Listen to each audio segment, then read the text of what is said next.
Madam, please unmute yourself.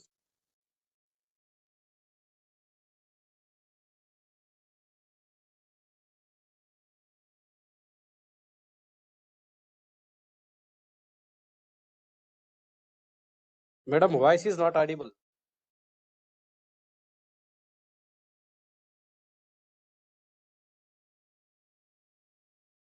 Hello. Now, is it audible? Is it audible? Yes, ma'am. Yes, ma'am. You are audible, Yes, but madam. Please that proceed. echo is there. The two gadgets are working, I think. A warm good morning to one and all, respected dignitaries, academicians, participants, ladies and gentlemen. It gives me an immense pleasure to start the auspicious occasion by welcoming everyone. As we are all here today for international webinar on rights of person with disability to access knowledge. The people with disabilities have the right to access all aspects of the society like education, employment, social protection, participation, and also justice. These rights are ensured in the UNCRPO, that is in the UN Convention on Rights of Persons with Disability, which is an international convention ratified in 2007. Today we are organizing the webinar on various aspects of rights of persons with disabilities to access knowledge. In the inaugural session today, here we have an eminent personality and today's chief guest of this webinar, Honorable Shri Venugopal Padavu, Associate Director, International Affairs, St. Joseph's University, former Senior Director, ICCR Bangalore, Indian Council for Cultural Relations, Ministry of External Affairs, Government of India. A warm welcome to you, sir. We have one more eminent and dynamic personality and president of this program, Professor Dr. T.R. Maruti, Professor of International Law, Department of Studies, University of Mysore, Karnataka, India. A warm welcome to you, sir. We have another scholar who is going to deliver keynote address, Dr. Jayamal P.S., Assistant Professor of Law, Vaikuntha Baliga College of Law, Kunjibettu, Udupi, Karnataka, India. A warm welcome to you, ma'am. We have a special guest today, Dr. Solomon Girma, Professor of Law, former Dean of Law School, Maddawalabu University, Ethiopia, Federal Advocate, Ethiopia. A warm and hearty welcome to you, sir. We also have today a guest of honor, Professor Banu M., Assistant Professor of Computer Science, St. Joseph's University, Bangalore, Karnataka, India. A warm and hearty welcome to you, madam. We have another person who is CEO of Voice of Differently Abled Persons, Afghanistan, and member of AYWG, United Nations Fund Program, and also activist, Mr. Mohammad Rakshik Wasik, who is PhD Scholar of Law, USA. A warm and hearty welcome to you, sir. Dr. Sridevi Krishna, Assistant Professor and Assistant Professor of Vidyavardhaka Law College, Mysore, Karnataka, India, who is chairing this session. A warm and hearty welcome to you, madam. We have another dynamic personality who has taken a lot of efforts in organizing this webinar, and the organizing secretary and my colleague, Dr. N.D. Gowda, Assistant Professor, Saraswati Law College, Chitradurga, Karnataka, India. A warm welcome to you, N.D. Gowda, sir. And also I would like to invite who are going to present their papers in this webinar. And also I invite Mr. Jahnavi Suresh, an active law student. A warm welcome to all, and also Ms. Jahnavi. Last but not the least, I would like to invite academicians, students, and the media persons and other participants. Ladies and gentlemen, a warm welcome to you all. Thank you, one and all.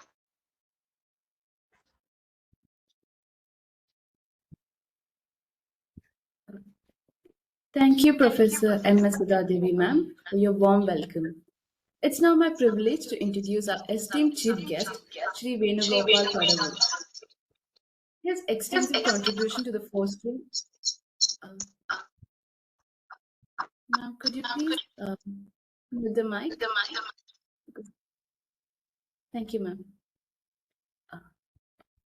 Sir is a distinguished academician and administrator with vast experience in international relations and cultural diplomacy. With his extensive contribution to fostering international collaboration and promoting cultural exchange, Sir has played a crucial role in strengthening global academic and diplomatic ties.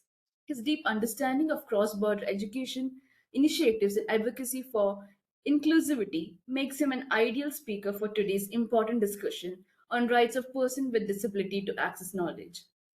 We are honored to have you with us, sir. I welcome you, sir.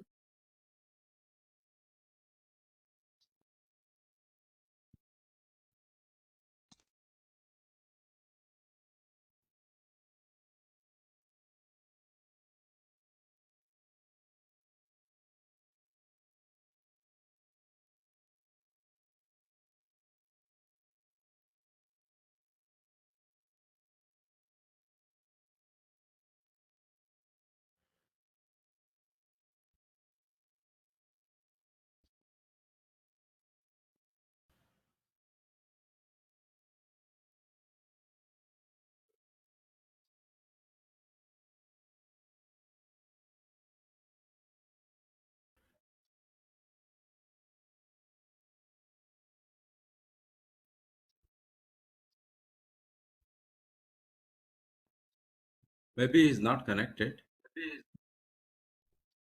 Yes, I got it. Might Sir, be due, no, yes, technical issues. Okay. yes, sir.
Hello. Yes, sir. Can you just invite Jaimal? Yes, sir, sure. Jaimal. Okay. Okay. In the Let her meanwhile, proceed. it's my Okay. privilege to introduce our keynote speaker, Dr. Jaimol Pierce, an esteemed academician and legal scholar. Sir has served as an assistant professor of law at Vaikunta Balaga College of Law, Udupi, Karnataka. With a strong academic background and extensive research experience, she has made significant contribution to the field of constitutional law, human rights, and legal education. Ma'am's dedication to legal scholarship and Ma'am's commitment to advocating for inclusive policy make her an ideal speaker for today's discussion on rights of persons with disability to access knowledge. We are honored to have her deliver the keynote address. I welcome you, ma'am. Thank you, Janvi. So, respected patron of this international webinar, Professor Dr. Sudha Devi, Principal Saraswati Law College, Chitradurga, Chief Guest in his absentia, Professor Dr. Venugopal Sir, President of this program, Professor Dr. Maruti Sir, Professor International Law, University of Mysore, Special Guest Dr. Solomon Gurman, Professor Banu, Dr. N.D. Gowda Sir, all coordinators of this NGO, Voice of the Differently Abled Persons from Afghanistan, paper presenters, and all others present here. Very warm good morning to one and all present here. At the outset, I place on record my sincere gratitude to the organizers of this webinar, Right of Persons with Disabilities to Access Knowledge, for providing me an opportunity to share my thoughts in this very relevant and crucial issue, where global community has to concentrate much more. Still in this 21st century, we know that the disabled persons face many human rights violations. While looking into the concept of disability, it is not an isolated issue. As per the World Health Organization, 1 billion people or 15% of the world population experience some form of disability. This 15% is not a neglectable number. It is to be understood along with the denial of access to economic resources such as job opportunities, minimum wages, and even from self-employment. Due to several socio-economic and political barriers, they are prevented from accessing to all these. So disability remains as a reason for social discrimination and inequality. So disabled persons get limited opportunities to participate in mainstream of the society as well as social, political, and economic activities, as they are getting less chances of empowerment. So it is disability can be understood from the multiple perspectives such as social, anthropological, medical, and psychological backgrounds.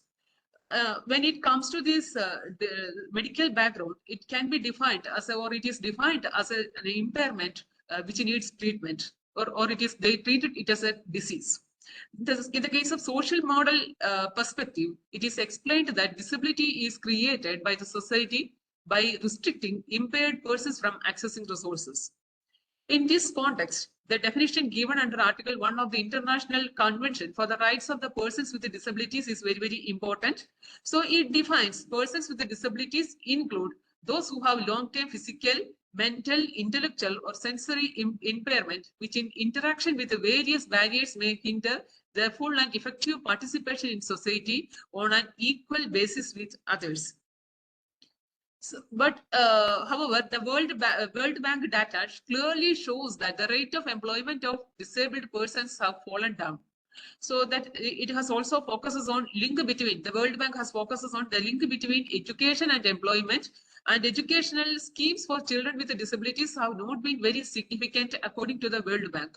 So 90% of children with disabilities live in rural areas where due to the lack of infrastructure and other resources, children are not able to access education.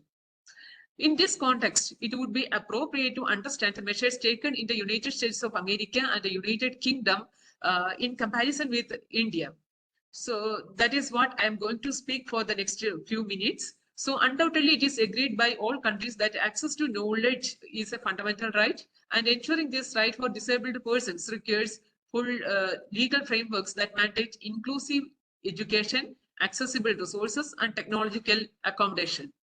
So while all these countries in United States or United Kingdom or India recognize the right to accessible knowledge, the United has, according to my perspective, United States has the strongest enforcement mechanism. The prominent legal instrument in United States is Americans with Disabilities Act. It was enacted in the year 1990. It requires public institutions, including schools and libraries, to provide accessible facilities and resources, and also ensures that digital content and technology are accessible to disabled persons. Another drastic movement was in the form of Individuals with Disabilities Education Act. It was enacted in the year 1975. So it mandates free, appropriate public education with accessible learning materials. It covers children between the age group of 3 to 21 with disabilities in education and mandates free, appropriate public education in the least restrictive environment. Moreover, the United States in a landmark judgment in the year 2017, that is Andrew F. versus Douglas Country School District.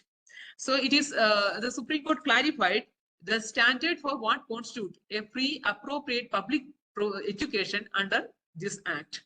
So the court ruled that schools must offer an individualized education program which enables a child to make progress appropriate in light of the child's circumstances. So that it is individual attention means the child has to be given proper attention, individual attention has to be given with the overall progress. Apart from all these enactments, the 21st Century Communications and Video Accessibility Act, it was enacted in the year 2010, mandates digital accessibility. It ensures digital and media content, including e-books and online education to the disabled. And while moving to the United Kingdom, so United Kingdom also has strong legal provisions, and the most important one is the Equality Act 2010, which requires institutions, including schools and universities, to make reasonable adjustments for disabled persons. So along with that, there are certain guidelines in the form of Special Educational Needs and Disability Code of Practice 2015. So it is very, very important regarding education to the disabled. So it sets guidelines for inclusive education and accessible learning materials. It is not statutory guidelines, but linked to the Equality Act 2010. It covers children and young people till they attain the age of 25 years with special educational needs and disabilities. It ensures children with special education needs get proper support in mainstream or special schools education.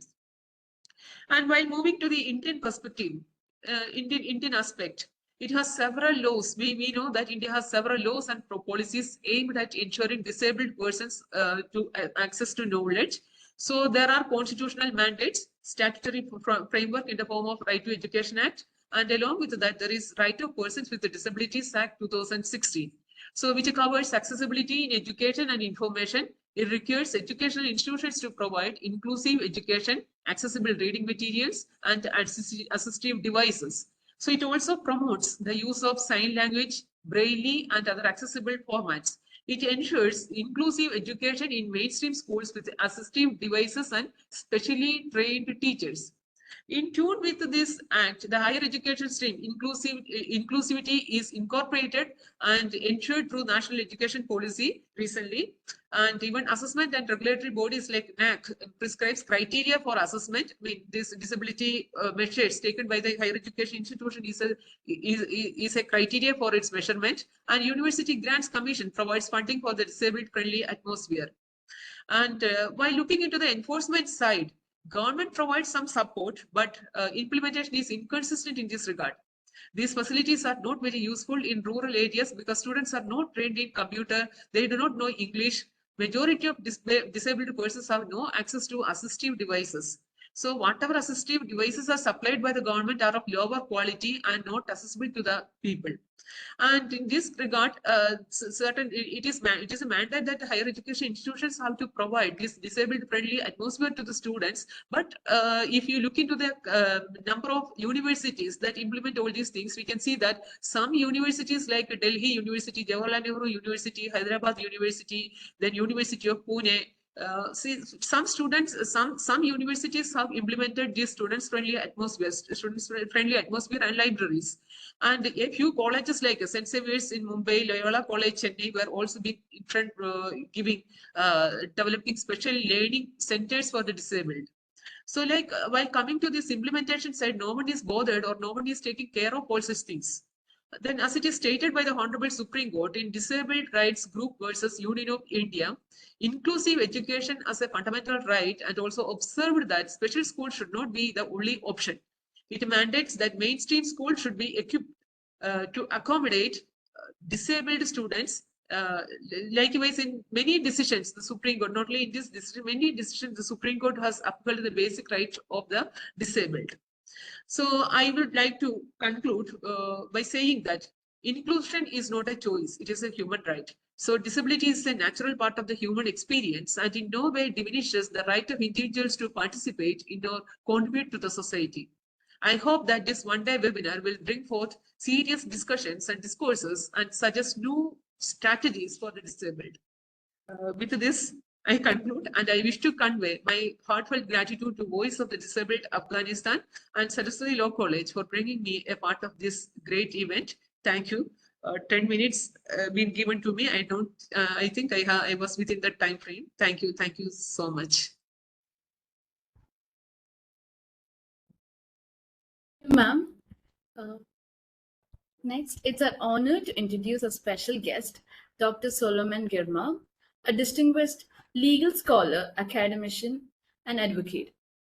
Sir is a professor of law and former dean of law school at Madda Vallabhu University, Utopia, with a remarkable career in legal education, as he played a pivotal role in shaping legal studies and advocacy in Utopia.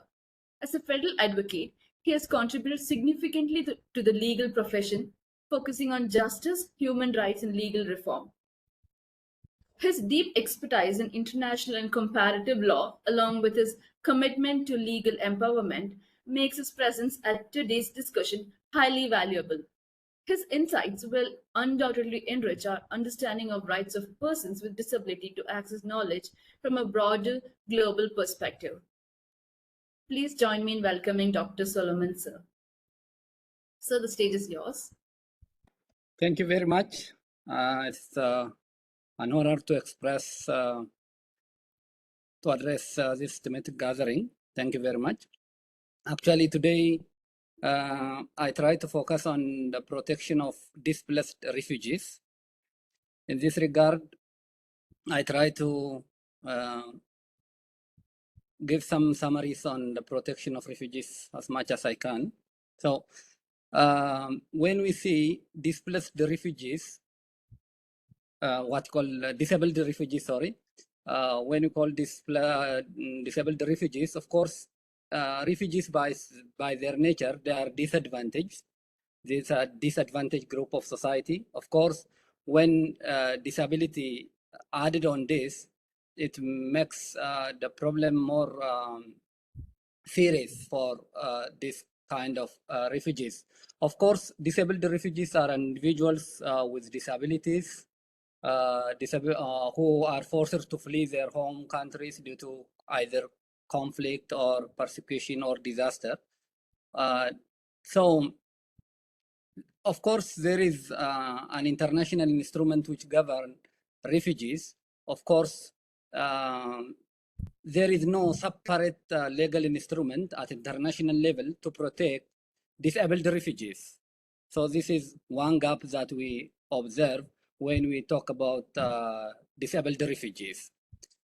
Globally, of course, nowadays, more than 44 million refugees we have, and less than 500,000 which of them are voluntarily repatriated or back to their countries, and the majority of refugees, including disabled refugee, they are protected under UNHCR. So when it comes to specifically in Africa, the issue of the disabled refugee is more challenging in the entire African system. Of course, many of African countries are ratified the OAU Refugee Convention of 1969 as well as 1951 Refugee Convention, 1967 Protocol, of course. But when you see this all instrument, they are providing a general protection rather than specifically governing the issue of disabled refugees. So this is one issue. So there is no explicitly mentioning the issue of disability. So entirely, when we talk about refugee issues, the major or the most important provision is provision of non-discrimination. Provision of non-discrimination is currently the working provision governing the issue of refugees. Of course, African countries, they are ratified, majority of them ratified the Convention on the Right of Persons with Disabilities. So it's actually the other important provision in this regard is Article 11 of this convention, which require all states take necessary measures to protect refugees, not only refugees, disabilities, person with disability in the situation of risks, which include the issue of refugees, for instance, in armed conflict, humanitarian emergency, blah, blah. In this regard, this provision is also necessary to protect refugees with disabilities. Of course, when you come to Africa, the number of population, refugee population is also increasing. High number of internally displaced persons are also there. So protecting refugees in this regard, especially with regard to disabled refugees, it became very challenging. One is there is a frequent armed conflict in the region. Two, majority of refugee hosting countries in Africa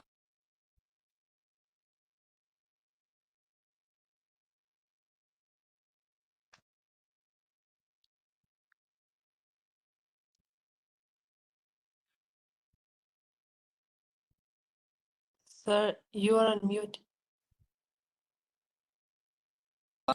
Sorry.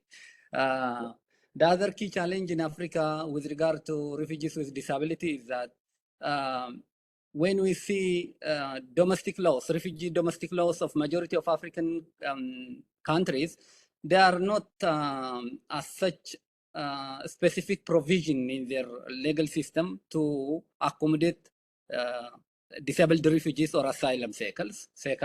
That is another issue. So in this regard, the refugees with disabilities are struggling to reach asylum office due to mobility constraints. The other issues, there are, majority of refugee camps in Africa are nearest to border. So of course, they are not infrastructurally good or conducive for disabled refugees. The other issue is, of course, in Africa, the perception of how we are considering refugees is that disability is related with a bad luck or curse or something like that. And this leading to exclusion with refugee communities. The other issue, of course, like other refugees, disabled refugees are limited self-reliance opportunities. So this is also a main challenge in Africa. So when we see some of the provisions of international instrument regarding disabled refugees, of course, as I have said before, majorly the principle of non-discrimination is essential, obviously, because it mandates that the provisions of General Convention or Refugee Convention applies to all refugees without discrimination based on race, religion, or country of origin. So this provision is essential for refugees, disabled refugees. The other issue, access to court. Access to court is also the most important provision with regard to disabled refugees in 1951 convention. It guarantees refugees access to court in the territory of hosting state, of course. And the other important, the essential important provision is Article 23 of this convention, which disabled refugees and other refugees also should have to take the same treatment with respect to public relief and assistance as accorded to nationals or citizens. The other, when we see the same as true with the Convention of Disabled in 2016, as I've said before, Article 11 is very essential provision in this regard. When you come to human rights instrument, of course, as a majority of provisions of human rights and IHL provisions are essential to protect refugees, especially disabled refugees. For instance, socioeconomic rights, convention Article 11, 12 are also very important because the right to adequate standard of living, which everyone has everyone has an adequate standard of living, including food, clothes, housing. This is, of course, it will apply to refugees. The right to health also, it's also important provision with regard to socioeconomic rights as stated at Article 11. In ICCPR, of course, the right to life, freedom from torture, and this and other provisions are also essential for disabled refugees to implement their globally recognized rights. So having seen these all problems, of course, what will be the way forward to protect disabled refugees? One is that, as to my opinion, Article 11 of Convention for Disabilities is very essential because it mandates the protection and the safety of persons with disabilities in the situation of risks. You know, this risk include the reasons which forced refugees to flee from their country due to armed conflict, persecution, or other issues. So the other way forward is it needs a reform on domestic and international instruments, of course, to incorporate the issue of disabilities either in 1951 Refugee Convention or maybe separate legislation, of course. The other is that donors as well as stakeholders should have to work on inclusivity and the community engagement approach for the participation of refugees. This is also very essential. The other, what we are missing currently, even in UNHCR portal, we may not get how many refugees of disabilities are there. No one, or the data is not as such available. So ensuring exact data of disabled refugees is also essential. So the other one, as way forward, I propose international cooperation, and international and local cooperation is also very important to accommodate disabled refugees because they are in advantageous section of the society or vulnerable group of society. Both they are refugees, at the same time they are disabled, at the same time they are economically self-inefficient. So this and all other issues will be taken into account while we are considering the right of person with disability. Thank you very much. This is all about.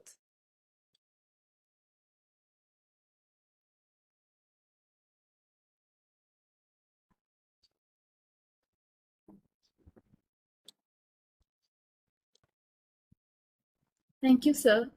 Your perspective on accessibility and legal empowerment were truly inspiring and enriching. Next, we have Professor Maruti T.R., sir. He's a renowned academician and distinguished expert in international law. He serves as a professor in the Department of Studies in Law at the University of Mysore, Karnataka, where he has been instrumental in shaping legal education and research. His leadership dedicated to legal education and deep understanding of global legal frameworks make him an invaluable presence in today's discussion on rights of persons with disability to access knowledge. I welcome you, sir.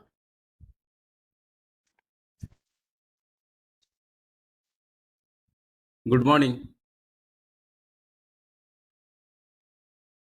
Yeah. Am I audible? Yes, sir, you are audible. Okay. Thank you very much.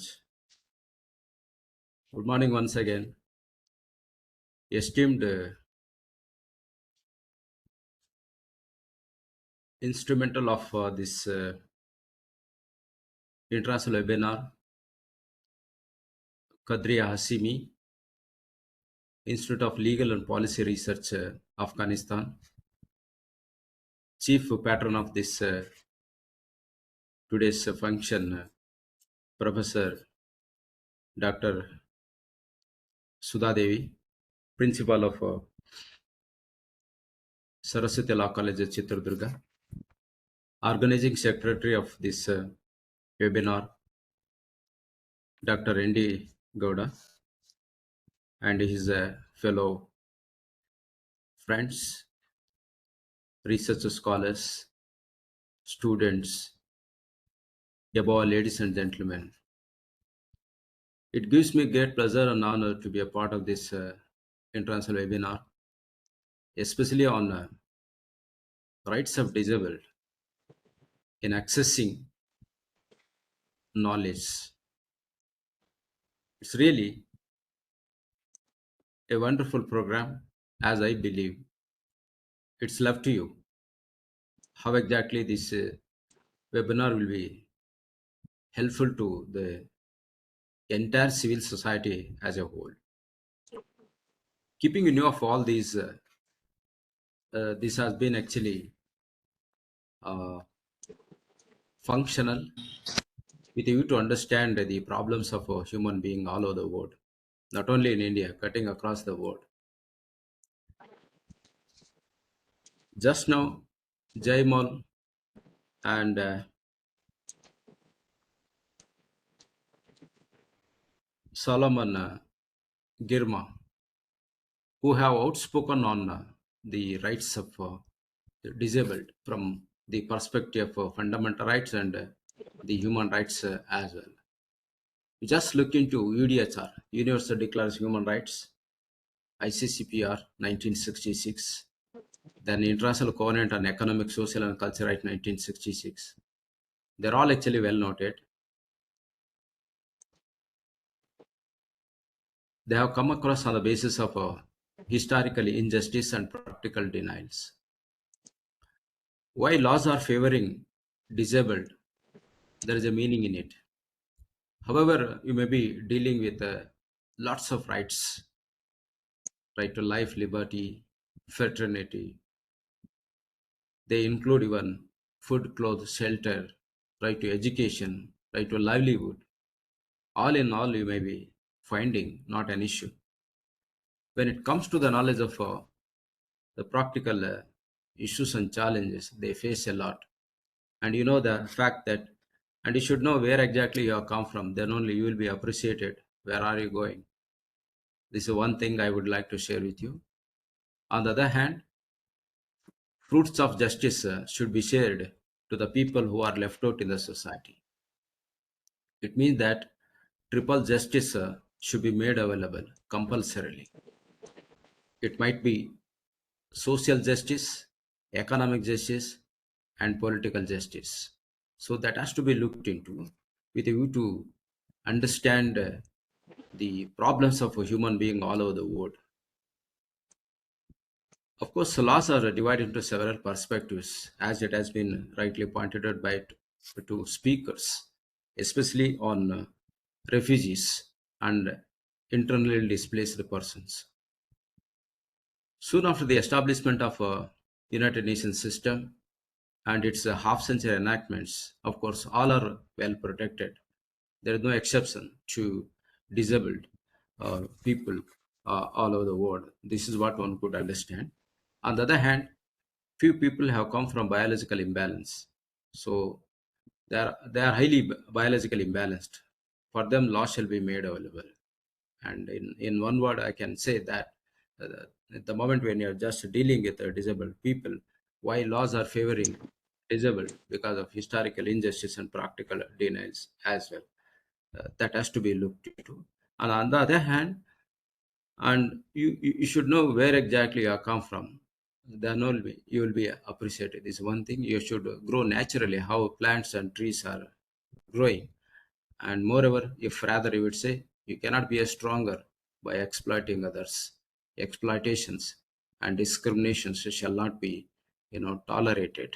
So that's very important from the point of understanding this one thing. On the other hand, just look into the Constitution of India, wherein it has given you some inputs to understand the rights of disabled as well. Constitution that itself is a suprema lex and lex specialis. So without understanding Constitution, whatever you are going to say in this regard would be incomplete. So this is what you have to explore yourself to understand the constitutional checks and balances as well. Along with the continuity of a constitution, you have to have a look on the role played by international law in connection to the protection of these vulnerable groups or the people who have come from little background shall be protected. This is one thing. You just look into the preamble itself, like UN Charter 1945, wherein it could start with we the people of United Nations determined to save the succeeding generation from the scourge of war. We need to have an international cooperation and the mutual coexistence with a view to promote and encourage human rights and fundamental freedoms without distinction with the race, sex, language, and the religion as such. What else you want beyond, the preamble of UN Charter and the Article 1 of the UDHR, Universal Declaration of Human Rights. Of course, few of them are actually criticizing UDHR in otherwise manner. What is there in UDHR? I must share with you, being a student of public international law. So UDHR that itself is a opinio juris saeva necessitatis. So without understanding UDHR, whatever you are going to say on political rights, economic rights, solidarity rights, rights in connection to culture, or intrinsic rights, instrumental rights may not be, worthwhile. So you have to have a look on UDHR, Universal Declaration of Human Rights, which was actually drafted by John Humphrey of Canada as well. So keeping enough all these examples, of course, no matter if at all you want to have some philosophical foundations on these people, kindly have a look on, our own jurisprudence, based on, schools of thoughts. You just look into natural law, wherein Thomas Aquinas, who has outspoken on the moral rights of these people as well. This is one thing. On the other hand, just look into Jeremy Bentham's approaches on utilitarian approach. Greatest happiness of the greatest number, or pleasure and pain. Pleasure means happiness in the society. Uh, Pleasure means happiness in the society. Pain means social evils as well. Of course, these people, especially disabled, have been actually facing a lot of crisis in the society as such. The fact that India is known for its incredibility. Then what shall I say? Silicon, making, all in all, we are glorifying. But when it comes to the knowledge of the problems of these people, especially IDP and the refugees, the disabled people, some thought-provoking issues shall be made available with a view to overcome the problems of disabled, especially in the refugees, or what shall I say, IDP. And the fact that India is known for its multiculturalism and ethnic pluralism. I agree with you. There is no second thought in it. However, you have to explore yourself to understand the problems of disability, especially in refugees and IDPs perspectives as well. In India, we have had more than 7 lakh internally displaced persons. Look into even on refugees. You have Chakmas, Tibetans, Rohingya, then Bhutanese, Nepalese. All in all, you have. Of course, no matter, India is not one of the member countries of the 1951 convention as well. This is one of the debatable issues even today. It depends on the executive act to acknowledge or to sign or ratify, whatever you maybe call it as at the higher level. Of course, no matter, according to the Manuel's case, Manuel versus Union of India, see, acknowledging or ratifying, international covenants are always left to the executive act rather than parliamentary act as well. So these are the debatable issues we have a country like India. Of course, no matter when it comes to the knowledge of disabilities from the perspectives of IDP, internally displaced person, even today, we are not at all finding any law of the land to protect uh, protect from the perspective of IDP, internal displaced persons as such. Except Article 21 of Indian Constitution, no law is there. In 2005, a bill was actually placed before Parliament, but it was unsuccessful. These are the major issues and challenges we have in it when it comes to the knowledge of the subject matter of refugees and IDP as well. Fortunately, Francis Deng was actually appointed by Secretary General of United Nations. He would draft some articles on the protection of IDP 1998. Except these guiding principles, we are not at all finding any law of the land to protect the IDP, internally displaced persons as well. If you just look into the problems in Karnataka, especially in Bandipur, Nagarvale, and BRLs, a lot of people are actually settled. not an issue. However, you have to understand the problems of these, especially in these areas, like you have gas, Kadu Kurba, Betta Kurba, then Jain Kurma. They have been actually facing a lot of problems even today. See, that's one of the major crisis or problems we have within the limits of the government of Karnataka. Let's see how best the government of Karnataka will be helpful to overcome the problems of disabilities of these IDP country like India. This is one of the observations I have in my mind to understand the refugee crisis and the IDPs as well. Is one thing. On the other hand, of course, it's actually debatable when it comes to the knowledge of uh, disabilities. We have had as many as national and international legislations and a plethora of institutional buildings we have, and another of laws have outspoken with a view to understand the problems of disabilities, no matter. See, my observation is very simple when it comes to knowledge of disability, impairment, and handicap. So we have divided them into three perspectives. Overall disabilities. We have got our own ready-made answers with you to understand these people. Disability is a restriction or a lack of ability to perform an activity in the manner or within the range of a considered model for a human being.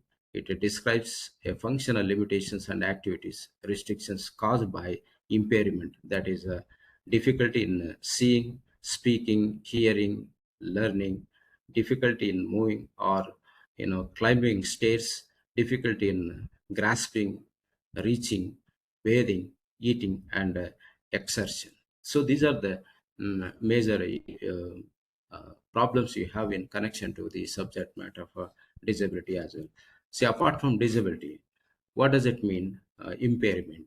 Impairment is any loss or abnormality of psychological or physiological or anatomical structure of function, that is a blindness, deafness, loss of sight in an eye, and a paralysis of a limb, then imputation of limb or mental retardation or partial sight loss of the speech, and autism and learning of the difficulty. So these are the major problems we have when it comes to the knowledge of impairment. So apart from these disability and impairment, you just have a look on handicap. See, handicap is actually a disadvantage for a given individual resulting from an impairment or disability that limits or prevents the fulfillment of a role that is normal, depending on age, sex, and social and cultural factors for that individuals as well. The term is also a classification of circumstances in which disabled people are likely to find themselves. Handicap describes the social and economic roles of impaired or disabled persons that place them at a disadvantage compared to other persons. For example, you know, the fact that few people are actually biologically imbalanced, so you have to understand them. It means that, so my wife cannot ask me to have a mother room. How can I have mother room? I'm biologically imbalanced. It means that you cannot ask a lion or leopard or tiger, hey, go and have green grass or leaves. Since you are living in thick forest, go and have. You cannot direct them because they are all actually biologically imbalanced. That's when one of the observations shall be made when it comes to the knowledge of problems of these disabled persons. See how exactly these disabled people can gain knowledge. That's very important from the point of view of understanding this international webinar as well. Knowledge is power, as you have already been known. There is no second thought in it. Is an old saying which is almost heard by everyone in their lives at some point of time. Every person in this world has access to knowledge so that they can make their life better. But uh, when it comes to a person suffering from any kind of disability, the task of accessing knowledge becomes a bit challenging one. It's very difficult to understand the. However, you might be finding a lot of international conventions and national legislations. The way in which you are looking forward in them is actually miserable. So I must share with you, charity begins at home. I agree with you. There is no second thought in it. In otherwise manner, violence begins at home. So the way in which you are treating them is actually highly vulnerable. That should be looked into. And moreover, you have to change your mindsets when you are just looking forward to these issues and challenges as well.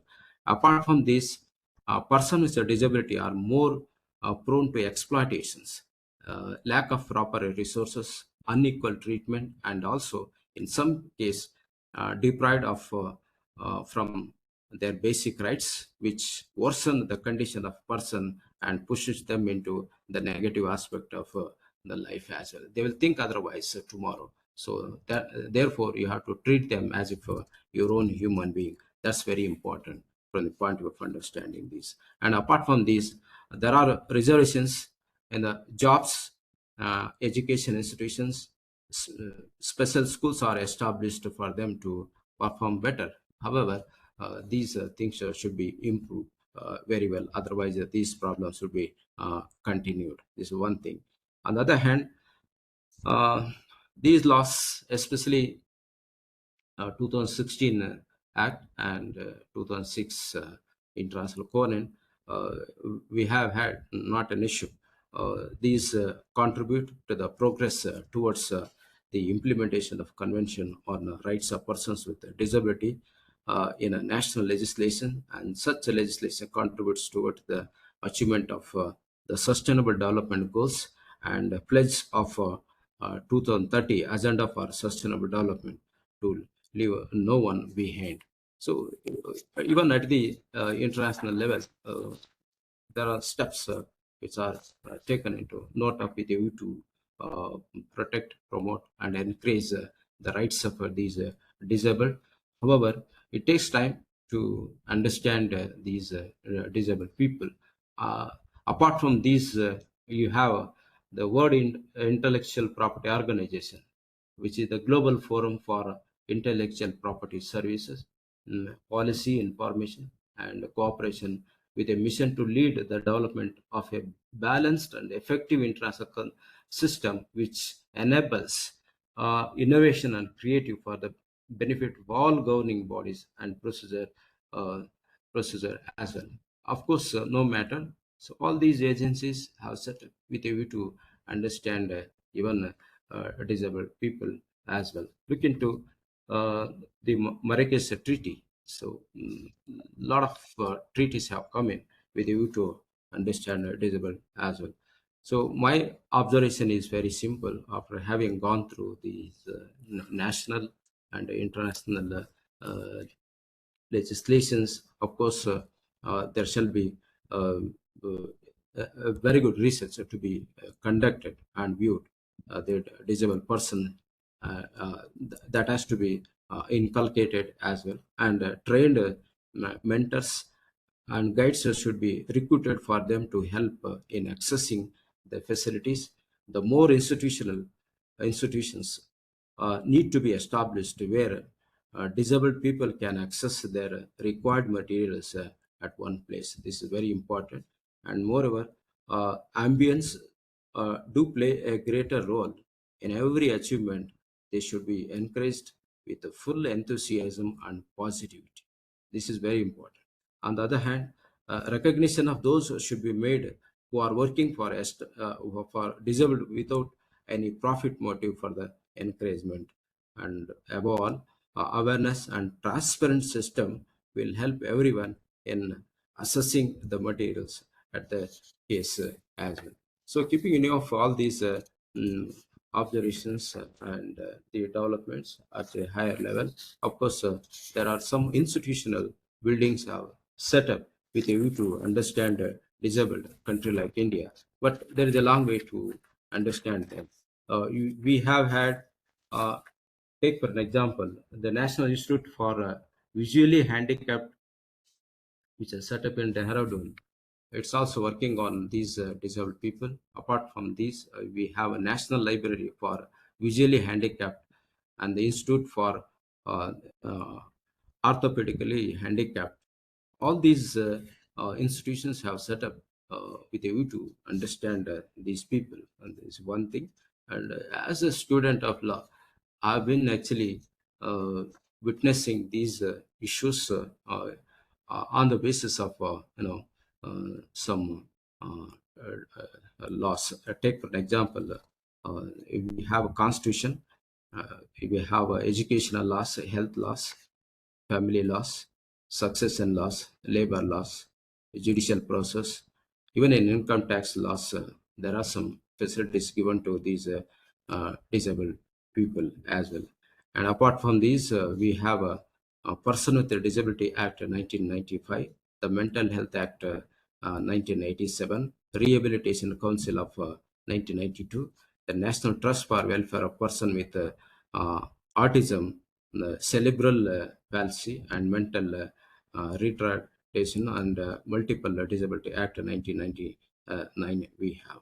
See, apart from these, even the UN General Assembly and the Security Council, they have been actually putting their efforts to help these people as well. No matter, however, it could be, of course, much has been discussed all over the world. There is nothing left out to me. However, it stimulates me to share a few words about this. And moreover, if rather I would say, laws are actually divided into several perceptions and ideologies as well. Even in the last program, I could share that if you are close to high temperature, the high fertility will come. When you have got high fertility, the population will be increased. When you have got population, problems are many. So, yeah, keeping of all these examples, entire civil society is responsible to pay for it, and there is a state responsibility. You have to understand, if a state violates an international obligations, then the state responsibility would come into picture. This is what five special reporters of International Law Commission who have outspoken on the basis of the concept of state responsibility as such. So apart from state responsibility, all individuals, poor may be at home, should be responsible to pay for it.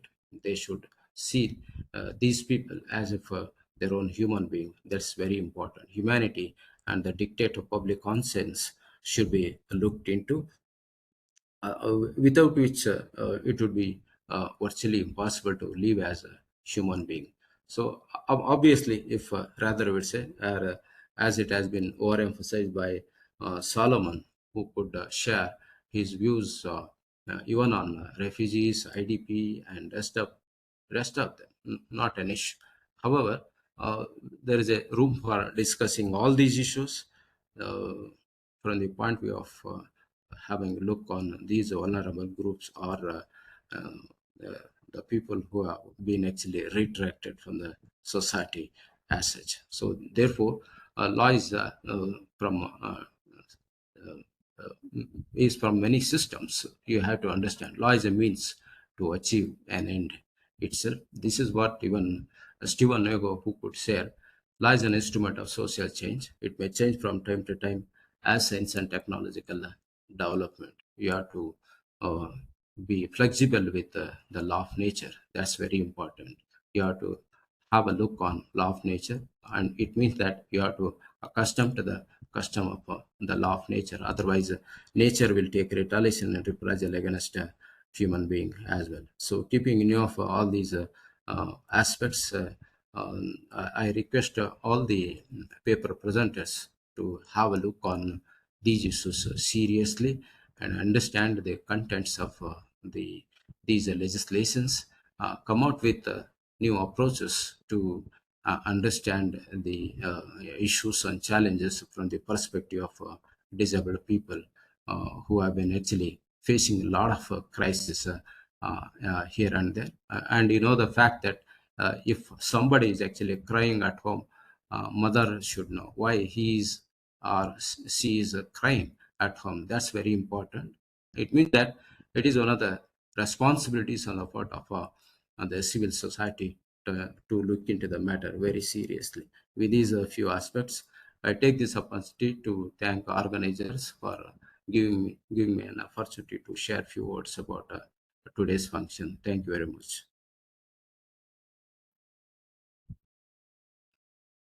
Thank you, sir. Now it's my privilege to introduce our esteemed chief guest, Shri Venugopal Padu, sir. Sir is a distinguished academician and administrator with vast experience in international relation and cultural diplomacy.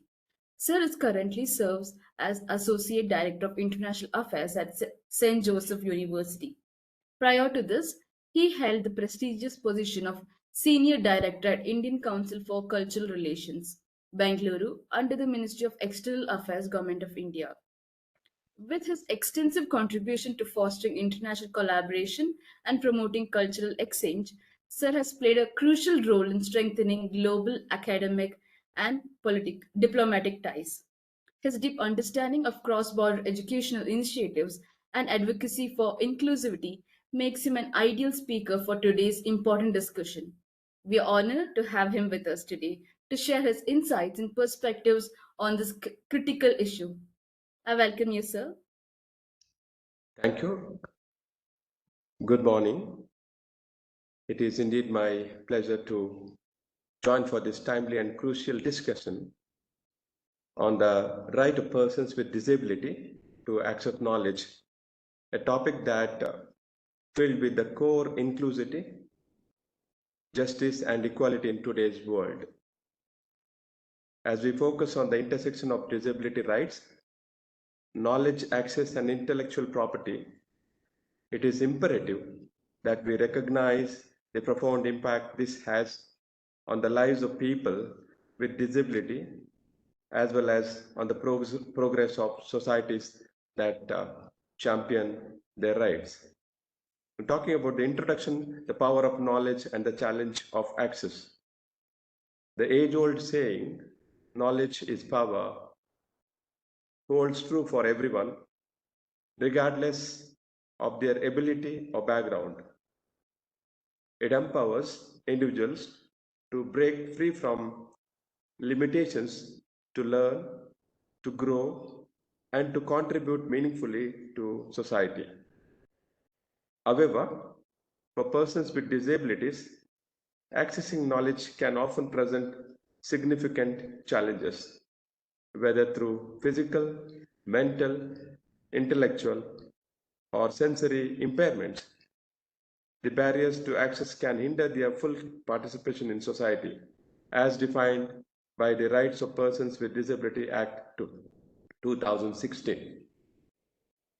Despite the progress we have made as a society, persons with disabilities still face substantial challenges when it comes to accessing knowledge, particularly copyrighted materials. While assistive tools like Braille, audio formats, and sign language have been invaluable, they are not always sufficient. The costs of conversion, obtaining licenses for adaptation, and navigating the complex landscape of copyright laws continues to serve as barriers. The real challenge lies in ensuring that intellectual property laws, especially copyright, do not create unnecessary restrictions that further marginalize those already disadvantaged. It is essential to create an environment where access to knowledge is inclusive, equitable, and available to all. Talking about the historical background, the evolution of disability rights and copyright. As we consider these challenges, we must acknowledge the historical strides made in both Indian copyright law and global frameworks. The amendment of 2012 to the Copyright Act 1957 introduced a significant change with the inclusion of Section 31B, which provides for granting of a compulsory license for the benefit of persons with disabilities. This provision allows organizations working for the benefit of the disabled to acquire a compulsory license to convert copyrighted materials into accessible formats, such as Braille or audio formats, for educational purposes. A nominal fee is prescribed for such licenses, which ensures that those who are working to provide accessible knowledge are not left with the burden of excessive costs. Moreover, Section 552, Clause 1, Subclause B of the Copyright Act allows persons or organizations working for the benefit of the disabled to convert and distribute copyrighted works without the need to pay royalties to the copyright holder, provided the use is non-commercial. This provision ensures that copyright holders are still protected while ensuring that individuals with disabilities can access the information they need. These amendments to the Copyright Act demonstrates India's recognition of the challenges faced by persons with disabilities in accessing knowledge. They also reflect the country's commitment to align with international human rights standards and providing legal mechanisms to facilitate inclusion. The Marrakesh Treaty on the global stage. The Marrakesh Treaty, adopted by the World Intellectual Property Organization in June 2013, stands as a landmark in ensuring that persons with disabilities can access knowledge, including copyrighted works. The treaty specifically targets the needs of persons who are blind, visually impaired, or have other print disabilities. It seeks to create exceptions to copyright laws, allowing for the reproduction and distribution of copyrighted works in accessible formats such as Braille or large print and audio. One of the most impactful goals of the Marrakesh Treaty is to facilitate the global exchange of accessible formats.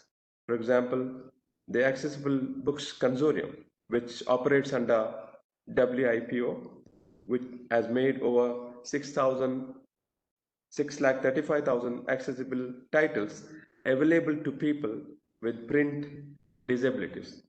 Yet, it is important to note that less than 10% of the published works are currently accessible to people with visual impairments, highlighting the massive gap that still exists.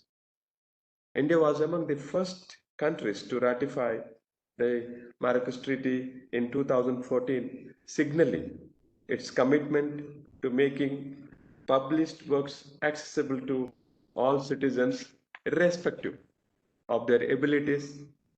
Since then, many other countries have followed, further strengthening the global effort to provide access to knowledge. India's perspective, a commitment to inclusive knowledge access. India's ratification of the Marrakesh Treaty was a significant step toward aligning its national laws with international standards for disability rights. However, the journey began earlier with the 2012 amendment to the Copyright Act, the introduction of compulsory licensing and exceptions for non-profit organizations working for the benefit of persons with disabilities shows India's proactive stance in ensuring knowledge is accessible.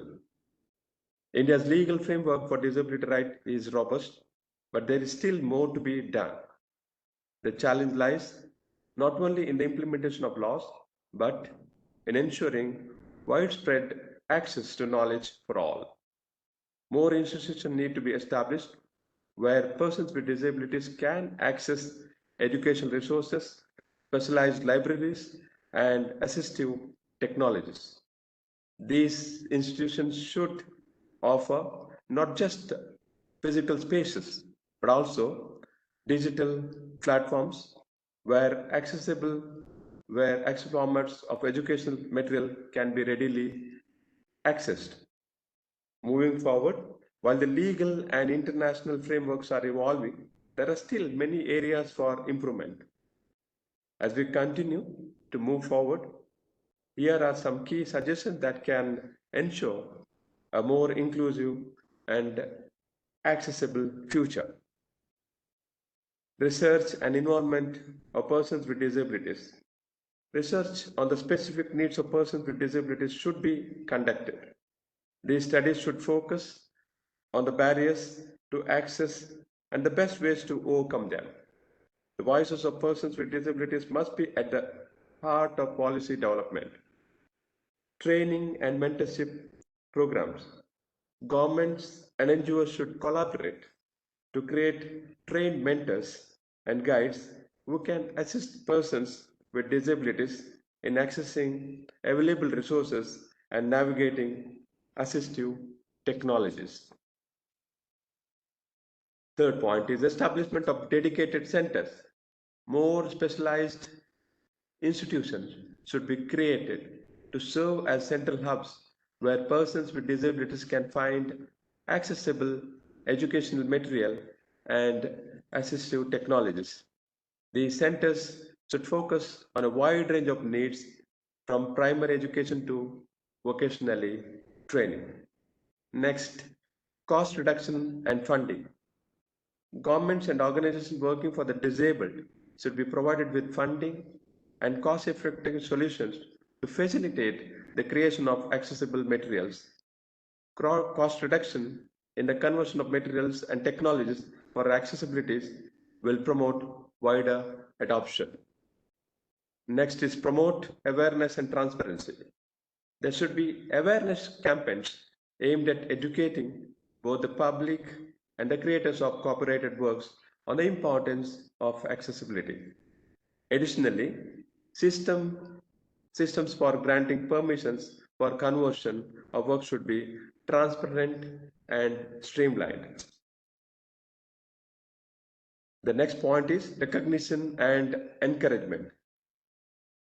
Non-profit organizations and individuals working for the benefit of persons with disabilities should be recognized for their efforts. Their contributions play a significant role in ensuring that no one is left behind. A collective effort for an inclusive society. In conclusion, the right to access knowledge is fundamental human right. Persons with disability should not be excluded from this right, and it is up to us lawmakers, educators, intellectual property experts, and citizens to ensure that intellectual property laws serve to protect the rights of both creators and those who need accessible format to engage with knowledge. As we move forward, let us work together to create a world where no one is left behind.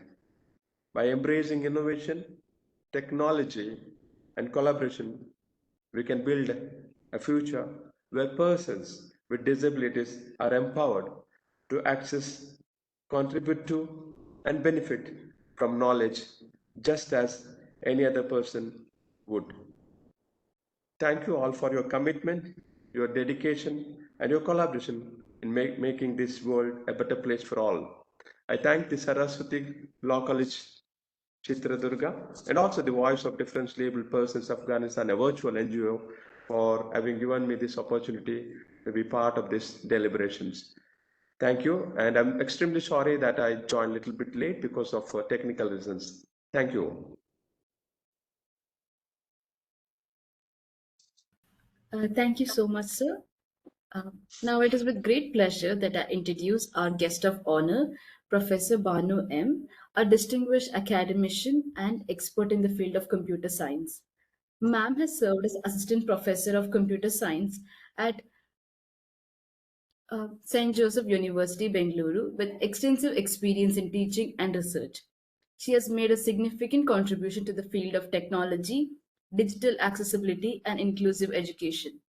In today's digital age, technology plays a crucial role in ensuring equal access to knowledge especially for disabilities.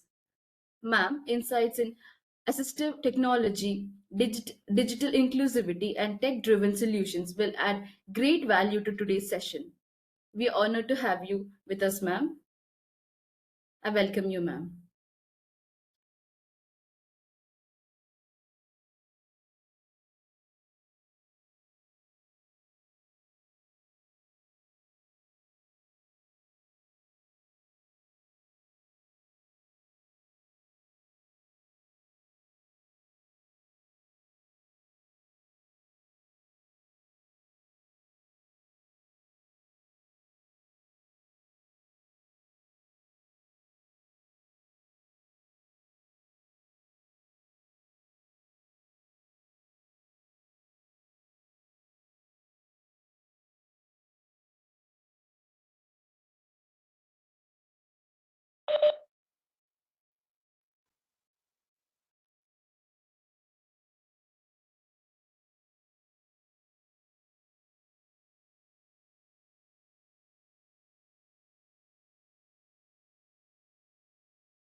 Ma'am, a technical glitch.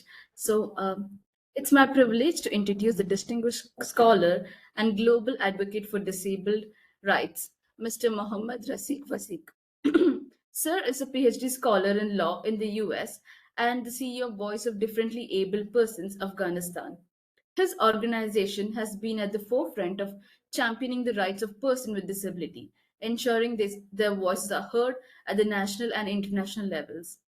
Beyond his leadership in advocacy, Sir is also a member of the Adolescents and Youth Wellbeing Group under the United Nations Fund Program activities. Through this platform, he has been actively involving in shaping policies and initiatives that promote inclusivity, accessibility, and equal opportunity with persons with disabilities. His expertise in law, policy, and global human rights advocacy makes him a vital contributor to today's discussion on rights of persons with disability to access knowledge. I'm honored to welcome you, sir. Thank you. Am I audible now? Yes, sir, you are audible. Okay. Ladies and gentlemen, distinguished guests, advocates, and esteemed colleagues, university professors and scholars, good morning, good afternoon, and good night for all of you wherever you live in the world.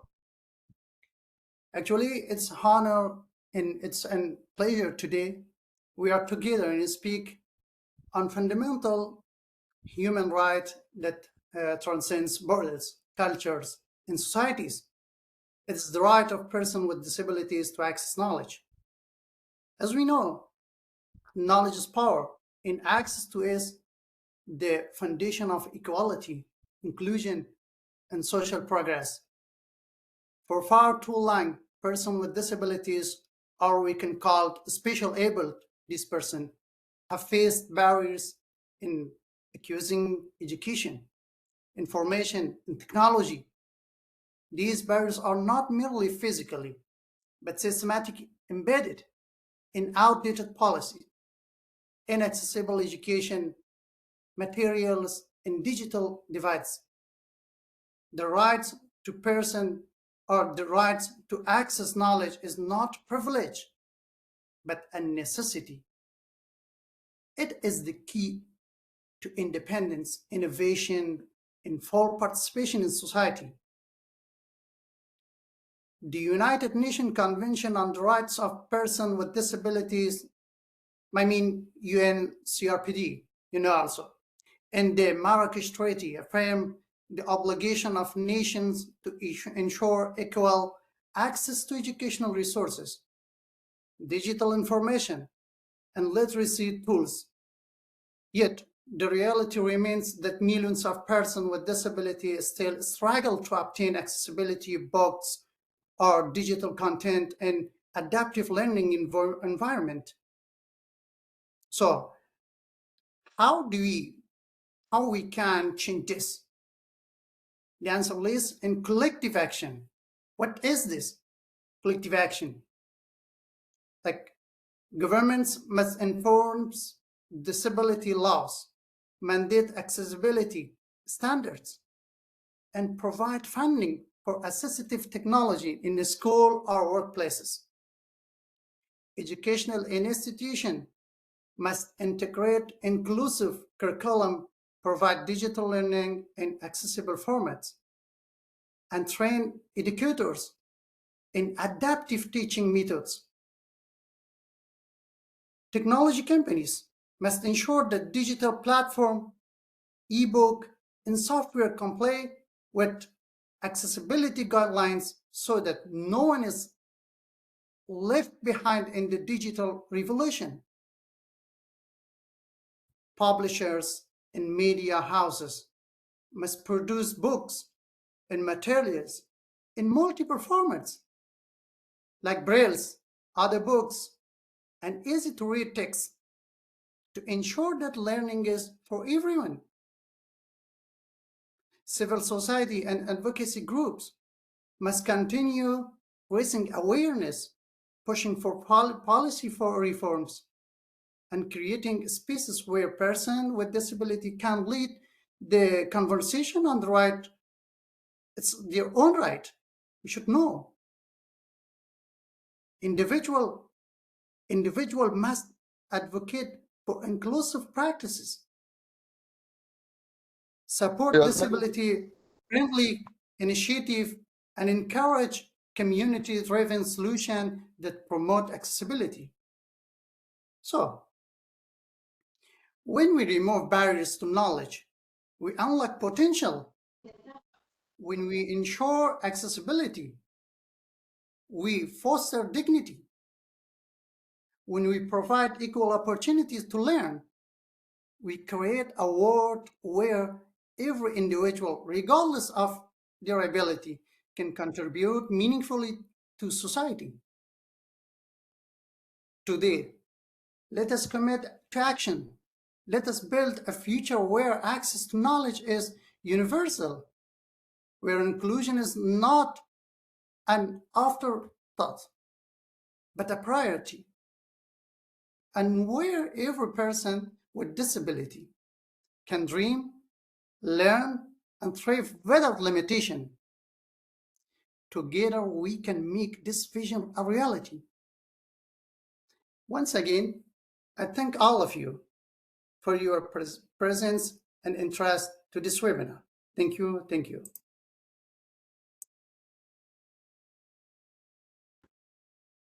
Thank you, sir. It's my honor to introduce the chairperson of today's session, Dr. Sridevi Krishna ma'am, an esteemed academician and legal scholar. She's an assistant professor of law at the Vidyavardhaka Law College, Mysuru, with a strong academic background and a vast teaching experience.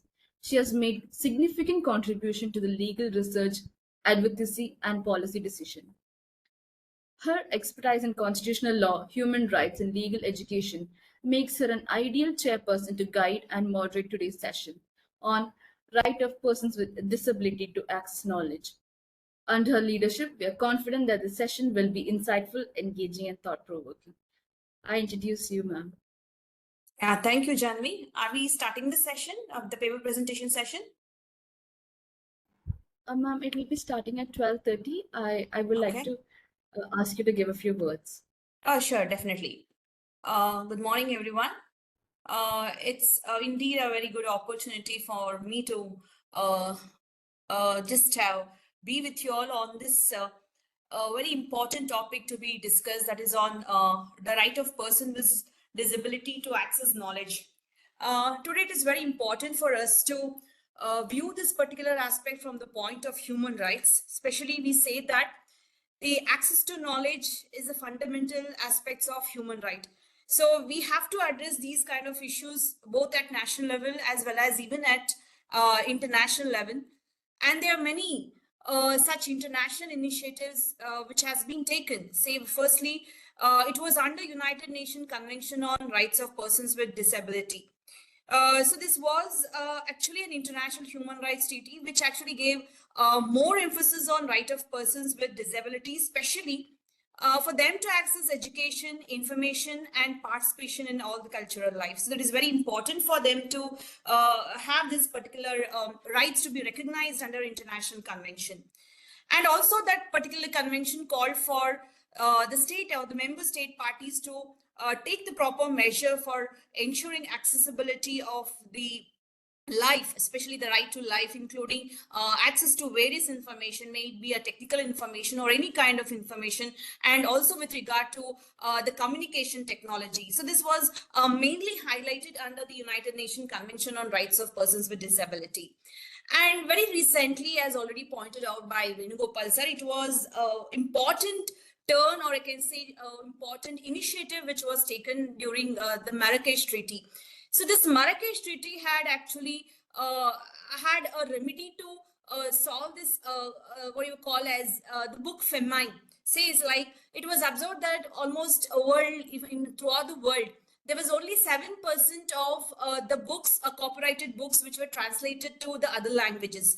So that was a hindrance for the people who are especially blind to have access to the knowledge. So the treaty actually had a remedy to remove this particular book famine for the people who were unable to access the standard of print materials, especially the copyrighted work. And before having this Marrakesh Treaty, it was also observed that almost the 90% of the world copyrighted books were not accessible to the people who were blind. So they had a study, they had in the mind that we should have a clear study, say like how actually these books which are copyrighted has to be made more accessible to the people who are blind, who are actually disabled. And it was also observed even in Spain, many of the books, almost 95% of the books were written in Spanish language, and they were also observed that it may not be accessible to people who were in European countries or maybe in Argentina. So there it was required for them to have access to the different people in different parts of the world. So this was an initiative which was taken by Marrakesh Treaty, where actually it does this by creating an exception to the copyright law. So they say that treaty was adopted in 2013, and it came into effect in 2016. And a point to be noteworthy is that India was the first country to ratify this particular Marrakesh Treaty, and also this particular treaty allowed people to copy books and other works which are in the accessible form to blind people through braille or maybe through digital audio form. So this was allowed by the Marrakesh Treaty. And also the organizations who deal with these things, they had the right to exchange accessible those copyrighted copies across all the borders, across all the countries. And it established a limitation and exception to the copyright law, making a room for these people of disabled people or the blind people to have access to copyrighted books. So this is a very important initiative taken at a global level, that is the Marrakesh Treaty. And of course in India, not to leave apart, we have Right of Persons with Disability, the RPWD Act, which was passed in 2016, and that has expanded the definition of course, the word disabled, and also that mandates the educational institutions and other entities to provide a reasonable accommodation to people with the different disabilities. So may it be a locomotor disability or blind or whatever, visually impaired, whatever you say. And there's a very important emphasis or inclusive form of education which has been adopted today. And of course, there are certain limitations, especially like where it also calls for especially when we say access to education, maybe like sometimes the disabled people may not be able to access to a particular course. So today it is also a point to be viewed from a human rights perspective, where we have to accommodate these people, especially in maybe a medical education or a legal education. Say many times we say that when a person approaches us for admission, so we may say, no, this particular course is not possible for you today because the person may be suffering from a kind of locomotor disability, or maybe he's a blind, and they may at the outset may reject his admission. So from this angle, if we view the right of the person with disability, of course, they are, I can say, I don't want to call them as a person with disability, they are differently abled. So they are differently abled person who actually can do if they wish to do it. So we have to treat them just like us, just like what we treat the other people. And with the key aspects of having access to knowledge, I could have mentioned that what we require today is an inclusive education. So we have to accommodate this kind of people to every other kind of education system what we are bringing today, and also accessibility to information and communications technology. So we should have the user-friendly websites, digital content which are user friendly, and other ICT accessible devices for the persons who are differently abled or disabled. And also we should have the accessible formats, say providing proper information in the braille software or large prints, or maybe through audio, or maybe through sign languages. So this actually meets the diverse needs of the persons suffering from different kind of disabilities, and also a reasonable accommodation of these people to support and adjust to any kind of education that matter, or maybe with any other cultural or any other activities. So that is more important today. So of course we have many challenges also we face when we are into this implementing or different kinds of the knowledge implementation system is concerned. So what is more important challenge is that implementing of the rights of people with disability, particularly in resource constrained settings, so that that actually is a kind of hindrance. And ongoing efforts are very are a need of the hour, I can say, because here what is more important is raising awareness about the rights of people with disability. So that is more important, and only that can actually promote the inclusive practice. And technological advancements that play a very crucial role today, especially we have the systems with which are developed through AI, artificial intelligence, but it is very important for us to ensure that it's essential that these are available to the persons who are actually disabled and who are in need of it, and more importantly, it should be affordable. So to conclude, I can say that the rights of persons with disability to access knowledge, so that is a very essential part of their to ensure that they're fully participating in today's society. That is more important. And the legal there's ongoing legal framework or any kind of initiatives or efforts which is taken by the government or any other party that matter, so that are working to break down these barriers and also to create a more inclusive world. So thank you one and all for giving me this opportunity. Thank you. It is with great pleasure that I introduce our chief guest of honor, Professor Banu M., a distinguished academician and expert in the field of computer science. Ma'am has served as Assistant Professor of Computer Science at St. Joseph University, Bengaluru, with extensive experience in teaching and research. She has made significant contribution to the field of technology, digital accessibility, and inclusive education. In today's digital age, technology plays a crucial role in ensuring equal access to knowledge, especially with persons with disability. Professor Ba insights into assistive technologies, digital inclusivity, and tech-driven solution will add greater value to today's discussion. I welcome you, ma'am. Very good morning to all the dignitaries and all the participants. And first and foremost, I would like to thank the organizers for inviting me. I think this is fourth or fifth time I'm giving the speech, particularly for this platform. And then previously also I spoke about the specially abled, and specifically I told that I don't use word differently because they are special in this world. So that's why I often use the word as a specially abled. They seem to me as a special people. So today's concept given to me is about the technology for disabilities. That is how the people of different impairment, how they can use it. But that is not the focus actually, right? Anyway, technology will grow. So there is no doubt about it. So all of you agree, because there is a evolution in technologies. But apart from that, as academician, as educators, what we have to do, that we have to focus more, because if we are only depending on technology growth, and then if you're thinking that the only technology can assist the people, that is not the assumption. That is not a 100% assumption. But first and foremost, before switching on to the technology, we also have to think over of planning. That is design, curriculum design. Now, everyone have heard about the outcome-based education. So outcome-based education is a method or a pedagogy which is chosen. And then we know that a common pedagogy, the Bloom's taxonomy, is being implemented in our education system, especially in higher education system. So when I was thinking over of this topic, I was just thinking how this outcome-based education can be more supportive so that we can emphasize on the curriculum to align the requirement of the specially abled.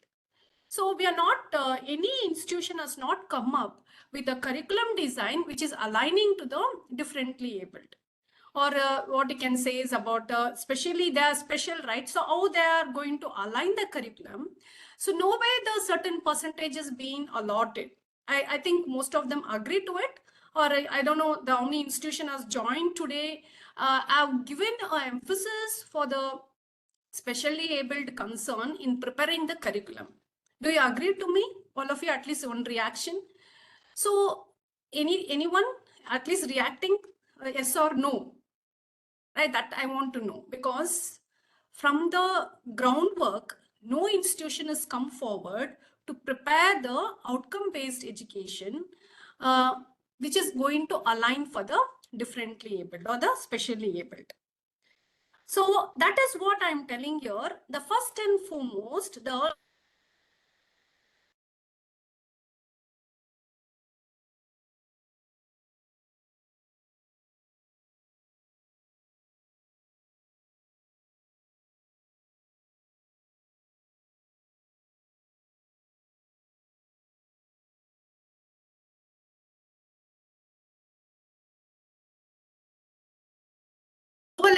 lower level Bloom's taxonomy, that means acquiring a knowledge, understanding.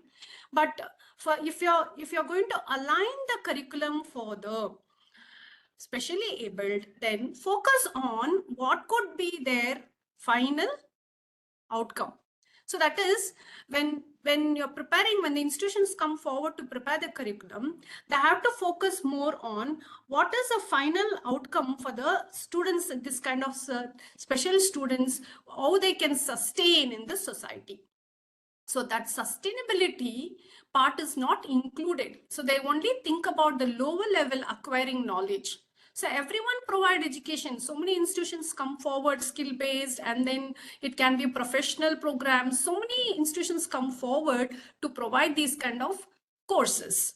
Even take for example Coursera, and so many of the online Swayam, so many online portals are there to get educated. But where is the portal for this particular people, that is for the specially abled? We are not finding it, right? So the material and the content which has to be prepared, we have to emphasize even for the specially abled. So what I'm trying to tell is the curriculum design itself should include certain concept or the certain emphasis to be given to design the curriculum, and not only designing, but even the assessment. So the designing part, if they do right, first is they have to divide what is the low level acquired knowledge and what is the how they can use that or apply that in their future. So the two concepts should be emphasized by the universities and the educators to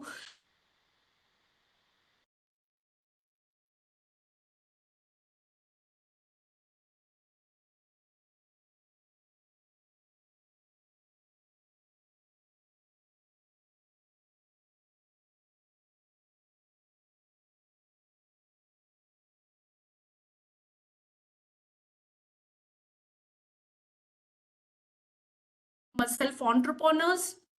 So such kind of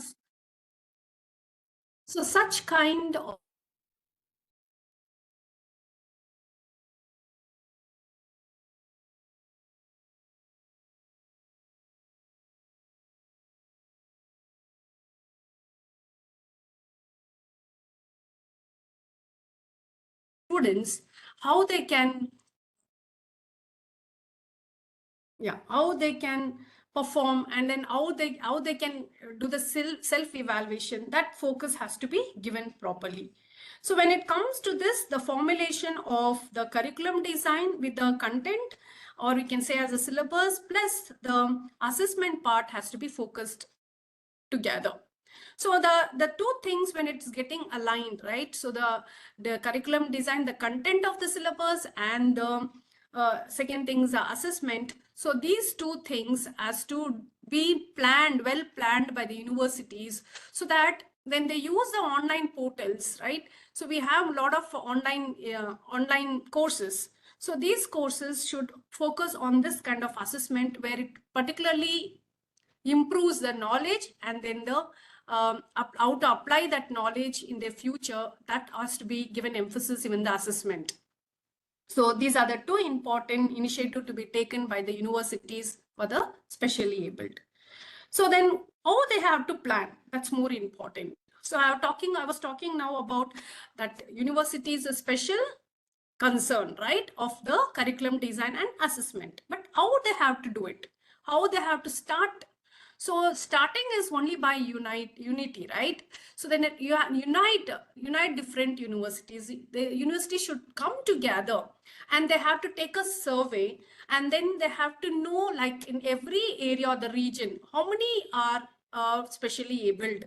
If they take the survey, and we will come to know that what is the need of them, right? The requirement based on their impairment and based on their challenges, all the university will come up with a requirement for this kind of people. So the community, when knowing the community to build up, then they have to know the requirement, right?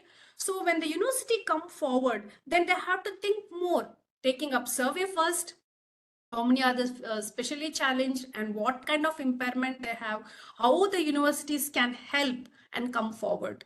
Of course, technology can be integrated, but what kind of technology? Whether it is, I was talking in the previous session also, I was talking about the technologies is not affordable, right? Affordable. So it's so costly. So the university should come forward to take a minimum like the charge or cost of technologies, which will be helpful in daily life of the specially abled. So that is more about innovative. So they think the university should think of more innovative devices, which is more cheaper and more reachable to the specially abled.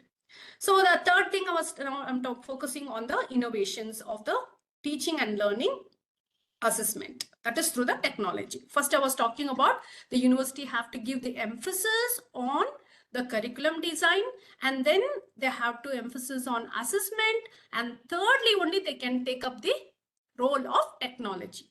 So the integration of technology cannot be done in initial stage itself. How will you go directly to the technology without you're not doing a groundwork of a curriculum design and assessment? Right? So the universities should have a flow of preparing both, that is the curriculum design, assessment, and then comes the technology. So innovative tools and technology, how it can help the specially abled. So when they focus on these things, and finally, if they have to know what kind of assessment you're using these technologies, whether it is a summative assessment or formative assessment, like each unit what they have to give, so that is a continuous assessment done monthly or weekly based on their plans. So that's more important. 1 minute.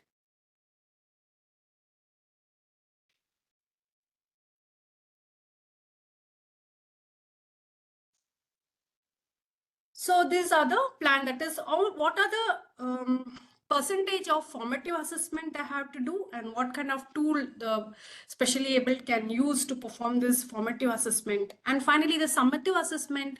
When I say summative assessment, is a final examination, how they can conduct the final examinations for these kind of people, like whether they need an assessment, or whether they need the technological aids, right? Whether they need one assistant. Take for example, if I'm talking about the visually impaired student, if he's attending, then there should be a substitute to dictate and write. The visually impaired student has to dictate the concept, and the substitute has to write. So why can't we replace the technology here so that the student only dictates and automatically the recording can be converted into text format?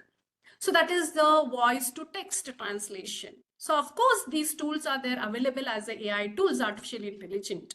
So I'm not telling that technology is behind, but how to use, how to align with our curriculum design is what cleverly the academicians has to think over. So this is more important. So then let us think innovatively, not to use a costly devices and making it complicated by training or by the huge devices. Instead, think of simple and portable devices so that the institution can come up with the small devices so that it can be helpful for the specially able during the academic progress or during the course.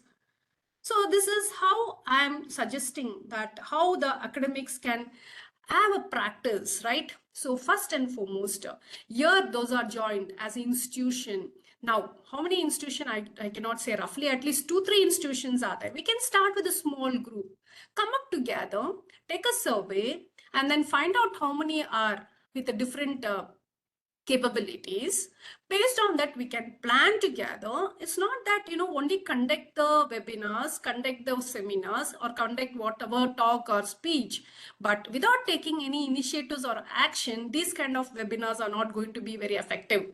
So why we conduct webinar and all these kind of talk is only to get the ideas from different people, and we have to implement and show in our society. It's not just we have to conduct and then we have to take a report or preparing a report for just for the what you can say for the API score or for any other what you can say for publicity. No, that should not be the intention of the universities when they come up with this kind of sensitive issues, especially with where it is not being considered for so long by the different institutions. So we have to come forward. And anyone among you can be an initiator. I've given just a suggestion. Definitely, I will join your hand if all the institutions come forward and take up a survey and find out how we can reach out this to this specially able people. So this is what my suggestion is in this webinar. So I think many speeches I've given, but this one I'm become a little bit more emotional because we are talking with the only topics. If we keep on talking, we can keep giving the points and it goes on. It's never ending, right? It's a endless points we can keep on giving. But when you take an initiative, definitely it will reach to them, and then we will be satisfied, and we can prove that we are done, and not only for the only the words, but with action. So when we put the words in this, whatever words we have put in this seminar or webinar, we have to take up next step as an action. That is my concern here. So definitely if any institutions are ready to do that, I'll join, and then we'll look into further how to really implement this kind of outcome-based education for this specially abled. And I'm sorry if I've missed out any points. So I wind up with this small suggestion that the university should come forward and take up an actions and implement certain education systems so that it can reach the specially abled. Thanks a lot. Thank you for the patient listening.